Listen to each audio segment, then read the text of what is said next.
அப்படி ஒரு நல்ல சிந்தனையை சொல்ல வருகிறது நிகழ்ச்சியின் அடுத்த பகுதியாக ஒன்றே சொல் நன்றே சொல்.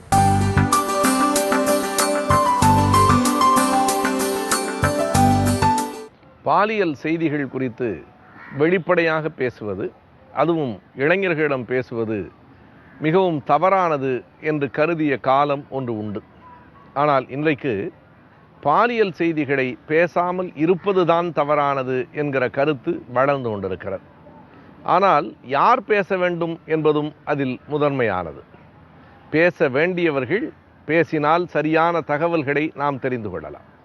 பெரியவர்களும் மருத்துவர்களும் விஞ்ஞானிகளும் அது பற்றி பேசாமல் இருக்கிற காரணத்தால் விவரம் அறியாத இளைய பிள்ளைகள் தாங்களே ஒருவருக்கொருவர் பேசிக்கொள்ளுகிறார்கள். 2 பேருக்கும் அது பற்றி தெரியாது என்பதுதான் அடிப்படையான உண்மை.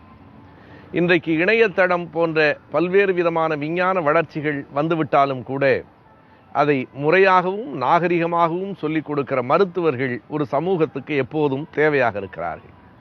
அந்த பணியை தஞ்சையிலே இருக்கிற மருத்துவர் மோகன்தாஸ் அவர்கள் அறிந்து கொள்வோம் பாலியலை என்கிற புத்தகத்தின் மூலம் மிக தெளிவாக செய்திருக்கிறார்.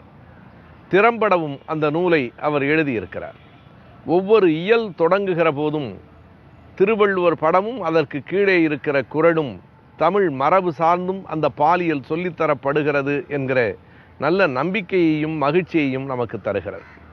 தஞ்சையில் இருக்கிற பண்பு நூலகம் வெளியிட்டிருக்கிற அந்த புத்தகம் பாலியல் தொடர்பான பல்வேறு செய்திகள் குறித்து பேசுகின்றது. குறிப்பாக அதில் ஒரு செய்தி மலட்டுத்தன்மை என்பதை பற்றி பேசுகிறது. திருமணம் ஆகி ஓராண்டு ஆகி குழந்தை பிறக்கவில்லை என்றால் உடனே ஊராரும் உறவினரும் உற்றாரும் அந்த பெண்ணை பார்த்து மலடி என்று சொல்லத் தொடங்கி விடுவார்கள். பெண்தான் காரணம். குழந்தை பெறவில்லை என்றால் அதற்கு ஆண் எந்த விதத்திலும் காரணம் இல்லை என்று இந்த சமூகம் கருதியது. விஞ்ஞானத்தின் வளர்ச்சியில் மருத்துவத்தின் வளர்ச்சியிலே தான் அதில் 2 பேருக்குமே பங்கு இருக்கலாம் என்று இன்றைக்கு புரிய வந்திருக்கிறது. எந்த அளவுக்கு யார் யாருக்கு பங்கு இருக்கிறது என்பதை மருத்துவர் தெளிவாக சொல்லுகிறார்.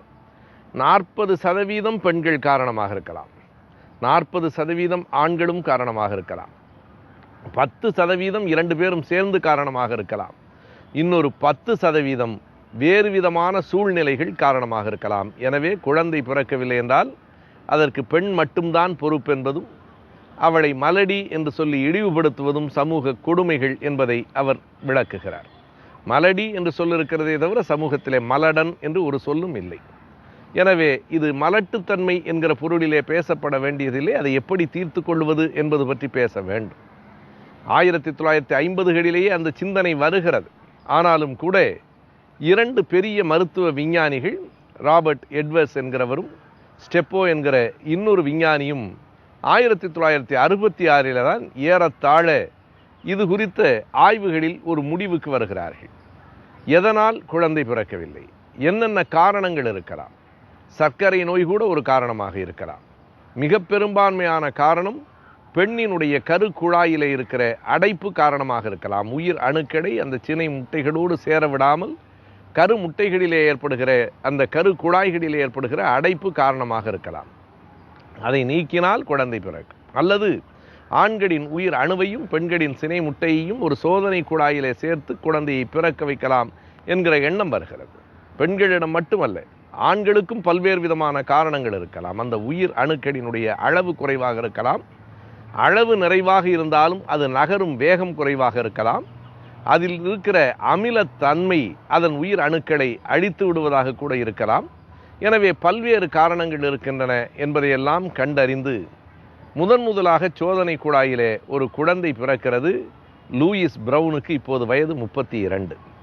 யார் லூயிஸ் பிரவுன் என்று நாம் திகைக்க வேண்டியதில்லை. அந்த குழந்தை தான் முதலாக சோதனை குழாயிலே பிறந்த குழந்தை. 1978 ஆண்டு ஜூலை மாதம் 25ஆம் தேதி லண்டனிலே இருக்கிற ஒரு மருத்துவமனையிலே அந்த குழந்தை பிறந்தது. இப்போது வயது 32. இன்றைக்கு சோதனை குழாயிலே பிறந்த குழந்தைகள் எவ்வளவு பேர் இருக்கிறார்கள், எத்தனை மருத்துவமனைகளிலே அந்த வேலைகள் நடந்து கொண்டிருக்கின்றன என்றால் உலகம் முழுவதும் கணக்கெடுத்து பார்த்தால் ஏறத்தாழ 30 லட்சம் மருத்துவமனைகளில் இன்றைக்கு இப்படி சோதனை குழாய் குழந்தைகள் உருவாக்கப்படுகிற நிலை வந்து கொண்டிருக்கிறது. IVF முறை என்று ஒரு முறையும் ICSI முறை என்று இன்னொரு முறையுமாக 2 முறைகளில் அந்த மருத்துவ சிகிச்சைகள் நடத்தப்படுகின்றன. ஐவிஎஃப் முறை என்பது எளிமையாக பெண்களின் கரு குழாயிலே இருக்கிற அடைப்பை நீக்குவது. இதற்கு அடுத்ததாக சோதனை குழாய்களிலே குழந்தைகளை பிறக்க வைப்பது என்று இந்த 2 முறைகளிலே இன்றைக்கு எல்லா விதமான மருத்துவ முன்னேற்றங்களும் வந்ததற்கு பிறகு குழந்தைகளே இல்லை என்கிற நிலை குறைந்து கொண்டிருக்கிறது. எப்படி இருந்தாலும் குழந்தைகளை பெற்றுக்கொள்ள முடியும். யாரையும் எந்த ஒரு பெண்ணையும் மலடி என்று சொல்லி இழிவுபடுத்த வேண்டிய தேவையில்லை, அப்படி இழிவுபடுத்தவும் கூடாது என்கிற அந்த செய்தியையும் சேர்த்து ஒரு மருத்துவ நூலில் மருத்துவ செய்திகள் மட்டுமல்லாமல் ஒரு சமூக தன்மைகளையும் சேர்த்து இந்த புத்தகத்திலே மருத்துவர் மோகன்தாஸ் அவர்கள் எழுதியிருக்கிறார்கள். அதில் இன்னொரு சிறப்பு என்ன என்றால், வள்ளுவர் படத்தையும் குறளையும் பயன்படுத்தி இருப்பது போலவே தமிழகத்தின் சூழலுக்கு ஏற்ற வகையில் சில செய்திகளையும் அந்த புத்தகத்திலே அவர் சேர்த்திருக்கிறார். சோதனை குழாய் குழந்தை என்பதே 50களுக்கு பிறகு எண்ணத்திலே வந்து 60களிலே சோதனைக்கு உள்ளாகி 70களின் இறுதியிலே தான் நடைமுறைக்கு வந்தது. ஆனால் 1934 ஆண்டு இனி வரும் உலகம் என்று ஒரு சின்ன புத்தகத்தை பெரியார் எழுதியிருக்கிறார். டாக்டர் மோகன்தாஸ் தன்னுடைய நூலிலே அதை குறிப்பிடுகிறார்.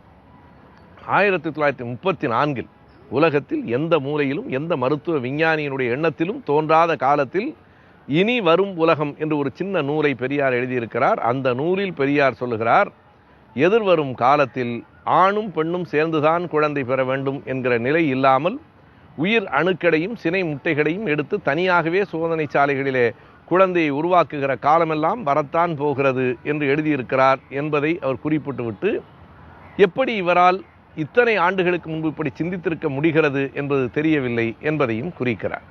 எனவே இதில் அடிப்படையான தன்மை விஞ்ஞானத்தை சோதனை கூடங்களின் மூலமாக கண்டறிவது ஒரு வகை, விஞ்ஞானத்தினுடைய போக்கு எப்படி இருக்கும் என்பதை தொலைநோக்கில் கண்டு உணர்வது இன்னொரு வகை. இரண்டையும் அந்த புத்தகத்திலே அவர் பதிவு செய்திருக்கிறார். எனவே அந்த புத்தகத்தினுடைய நோக்கம் பாலியல் செய்திகளை எளிமையாகவும் நாகரிகமாகவும் எல்லா வயதினருக்கும் எடுத்து சொல்லுவது என்பதுதான். அந்த புத்தகத்தை படித்து முடிக்கிற போது எந்த இடத்திலும் ஒரு விரசத்தன்மை கூட இல்லாமல் அறிவியல் தெரியாதவர்களும் கூட அறிந்து கொள்ளும் வகையில் அது எழுதப்பட்டிருக்கிறது. சரியாக சொன்னால் நமக்கு துணிச்சல் இருக்குமானால் அதை பாடப்புத்தகமாக கூட வைக்கலாம். வைத்தால்தான் பிள்ளைகளுக்கு பல்வேறு செய்திகள் புரியும். எனவே ஒரு சமூக பார்வையோடும் சமூக அக்கறையோடும் அறிவியல் செய்திகள் அந்த புத்தகத்திலே எழுதப்பட்டிருக்கின்றன. அறிந்து கொள்வோம் பாலியலை என்பது அவசியமான ஒன்றாக இன்றைக்கு இருக்கிறது. என்ன நேயர்களே, இன்றைய காலை நிகழ்ச்சியின் அனைத்து பகுதிகளும் பயனுள்ளதாக அமைந்திருந்ததல்லவா? மீண்டும் நாளை காலை இதே நிகழ்ச்சியில் சந்திப்போம். நன்றி, வணக்கம்.